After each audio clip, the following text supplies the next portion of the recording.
সরকার যেভাবে মোকাবেলা করছে, আলাউদ্দিন মোহাম্মদ বলছিলেন যে লং টার্ম প্ল্যান, এখন লং টার্ম প্ল্যান তো আর এই সরকারের পক্ষে করা সম্ভব না। আমি বলছি যে লং টার্মে তো এই সরকার থাকবে না, ফলে যেসব রাজনৈতিক সরকার নির্বাচনের মাধ্যমে একের পর এক আসবে তাদেরকে নিয়ে যদি লং টার্ম প্ল্যান করে এবং সেটার বাস্তবায়ন তাদের সহযোগিতায় করে, সেটি অনেক বেশি টেকসই হওয়ার কথা। আমরা তো সেরকম কোনো উদ্যোগ দেখছি না, সরকার মনে হচ্ছে যে একলাই চলছে। হ্যাঁ, আপনাকে আবারও ধন্যবাদ। ওনার কথার সাথে আমি একমত এবং আমি আরও যোগ করি, সেটা হচ্ছে কি ধরেন যে সরকার যে একলা চলনীতিতে চলছে, এবং ধরুন এটা হচ্ছে ধরেন আজকে ধরেন আমি ডিসেম্বর বা নেক্সট জুনে ইলেকশন ধরলাম, কারণ ইলেকশনের পর ধরেন বিএনপি অথবা এনসিপি ক্ষমতা আসলো। এখন এর মাঝখানে যে ট্রানজিশন পিরিয়ডে 1 বছর কি হলো না হলো কিছুই জানলো না। এখন ব্যাপারটা হচ্ছে কি আপনি সংস্কার বলতেছেন, আপনি রাষ্ট্রের নাম চেঞ্জ করার ব্যাপার ঐক্যমত্য কমিশন করতেছেন, নির্বাচন কমিশন কীরকম হবে, আমি ওনাদের এক নেত্রী বলেছেন যে কীরকম পোশাক পরিধান করবে এটাও তারা নির্ধারণ করে দেবে। তো সেই জায়গা থেকে এত বড় একটা মেজর ইস্যু, যে ইস্যুটাতে কেউ অ্যাড্রেসে করতেছে না, এবং এখানে আমাদের পলিটিক্যাল স্টেক হোল্ডারদেরকে আপনার কমিউনিকেট করা হচ্ছে না। তো এটা একটা বড় একটা আনফরচুনেট। এখানে কি কোনো গোপনীয় ব্যাপার স্যাপার আছে?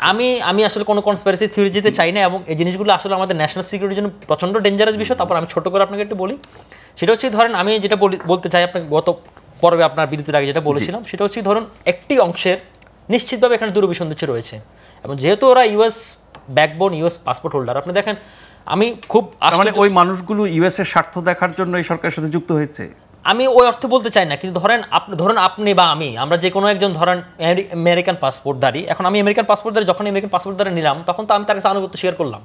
তো সেই স্বীকার করার জায়গায় যখন আমি আবার এখানে বাংলাদেশে কোনো একটা গুরুত্বপূর্ণ আনুগত্য স্বীকার করে একজন মানুষ আরেকটা দেশের জাতীয় নিরাপত্তা, শুধু নিরাপত্তা না, আমাদের সংবিধান সংস্কার কমিটির প্রধান উনি, এখন হচ্ছে ধরেন আমি যখন আবার এই দায়িত্ব ছেড়ে যে আমি আবার আমেরিকাতে ব্যাক করতে যাচ্ছি, ওনারা তো আমেরিকান নাগরিকত্ব ত্যাগ করেননি, ওনারা তো বাংলাদেশে আর থাকবেন না, আজকে দায়িত্ব শেষ কালকে চলে যাবেন। তো সুতরাং এটা হচ্ছে আপনি ইজি ক্যালকুলেশন ধরলে তো আমি কার কথা শুনবো আগে, এটা স্বাভাবিকভাবে তো ওই মানুষগুলো কি কোনো একটা অ্যাসাইনমেন্ট নিয়ে আসছে। আমি ওই দিকে যেতে চাচ্ছি না, কিন্তু আমার কাছে যেটা মনে হচ্ছে যে এই প্রক্সি ওয়ারের ক্ষেত্রে আমি আপনাকে আর একটা প্রক্সি, ওই যে জলকেলি খেলার কথা বলি, জলকেলি খেলা যেখানে বলি, দেখেন সেখানে কিন্তু আমাদের স্থানীয় প্রতিনিধি, সর্বশেষ যে ডামি প্রতিনিধিরা ছিল তারাও কিন্তু সেখানে পার্টিসিপেট করেছে, এবং বিজেপি পোশাকধারীও সেখানে উপস্থিত ছিল, কিন্তু তারা কিছু করেনি। আমরা কিছুদিন আগে দেখেছিলাম যে এই অনুপ্রবেশে আমাদের আকাশ সীমাও কিন্তু মিয়ানমার এর আগে লঙ্ঘন করেছিল, তারা বুলেট মেরেছিল, মারাও গেছিল, হতাহত ঘটনা ঘটেছিল বান্দরবানে। তো সেই জায়গা থেকে আমরা চুপ ছিলাম, আমরা ঠেকাতে পারিনি। সেটা তো আগের গভর্নমেন্ট করেনি, কিন্তু আমাদের এই গভর্নমেন্ট আমরা দেখেছি একটা স্বাধীন পররাষ্ট্রনীতির দিকে আগাচ্ছে, কিন্তু এই ক্ষেত্রে কেন চুপ আমরা জানি না। এটা তো একটা প্রশ্ন উঠতেই পারে, আমি তো প্রশ্ন সাধারণ নাগরিক হিসেবে প্রশ্ন করতেই পারি। তো সেই জায়গা থেকে ধরেন কেন তুই চুপ, এটা তো কোনো ব্যাখ্যা আমার কাছে নাই।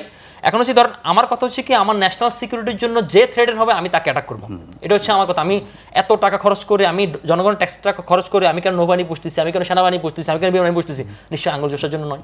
এবার আপনি দেখেন আমার কথা হচ্ছে ধরেন আমি যে করিডোর দিচ্ছি, আমার ন্যাশনাল সিকিউরিটি যে হ্যাম্পার করবে সেখানে কোনো মানবতা নাই, কারণ আজকে আপনাকে মানবতা দেখা দিকে আমি কি আমার দেশে 20 কোটি মানুষকে আমি রিস্কে ফেলবো?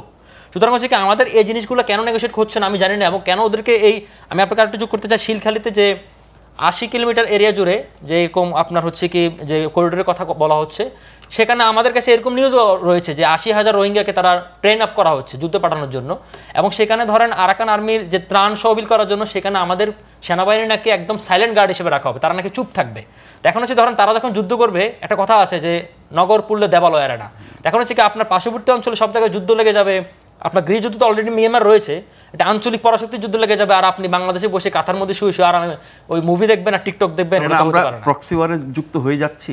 আমি যুদ্ধ হয়ে যাচ্ছি সেটা বলতেছি না, কিন্তু আমার কাছে মনে হচ্ছে যে একটি পার্টের তারা ইচ্ছে করে আমাদেরকে সে প্রক্সি ওয়ার দিয়ে নিয়ে যাচ্ছে, এবং এটার জন্য আমাদের এই মুহূর্তে আমি মনে করি যে আমাদের মেজর যে পলিটিক্যাল পার্টিগুলো রয়েছে, বিএনপি, জামাত, এনসিপি বলেন, আরও ছোট ছোট যে পার্টিগুলো রয়েছে, তাদের সবার এটা নিয়ে ঐক্যমত বসা উচিত, এবং এই জিনিসটা সবার মতামতের ভিত্তিতে। কারণ হচ্ছে কি আপনি দেখেন এই সরকারটি কিন্তু নির্বাচিত সরকার না, গণঅভ্যুত্থানের পরবর্তী রক্তাক্ত একটি সময়ের পরবর্তীতে তারা পিপল ম্যান্ডেটে এসেছে, কিন্তু তারা কিন্তু নির্বাচিত সরকার না।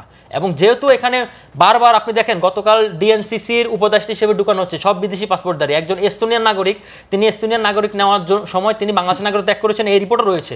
পরবর্তী তিনি সোশ্যাল মিডিয়া বুলিংয়ের কারণে তিনি নিজে রিজাইন করেছেন, বলেছেন এটা। তো আমরা কেন শুধুমাত্র বিদেশি পাসপোর্টধারীদেরকে আমরা পছন্দ করছি, তাও আবার ইউএস, নেদারল্যান্ডস, অমুক দেশ, ইউকে, তমুক দেশ, আমার দেশে এরকম লোক নাই, এবং আপনি কেন এইসব সেন্সিটিভ জায়গায় এসব লোক বসাচ্ছেন আমার কোনো ক্যালকুলেশনে বোঝা আসে না।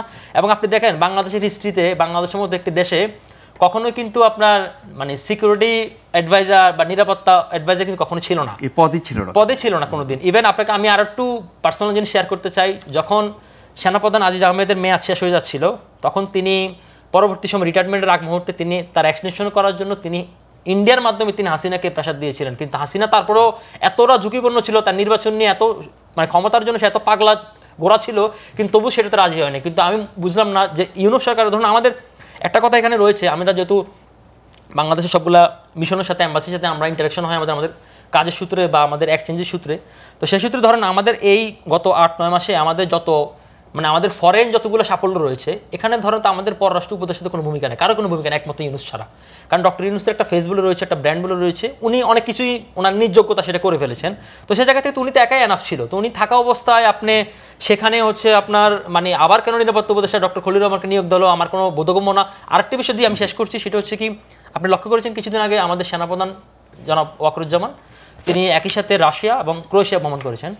ওকে, তিনি রাশিয়া ভ্রমণ করেছেন, ক্রোয়েশিয়া ভ্রমণ করেছেন, তিনি একজন মিলিটারি পার্সন, তিনি army logistic support train up নিয়ে কথা বলতে পারেন। দুটি জিনিস নিয়ে কথা বলার ওনার this is not his job. ধরুন তিনি সেখানে রোসাটম নিয়ে কথা বলেছেন, রোসাটমের ব্যক্তিদের সাথে কথা বলেছেন, বাংলাদেশে পারমাণবিক বিদ্যুৎ কেন্দ্র নিয়ে কী হবে না হবে এগুলো নিয়ে তিনি ডিরেকশন দিয়েছেন, কথা বলেছেন।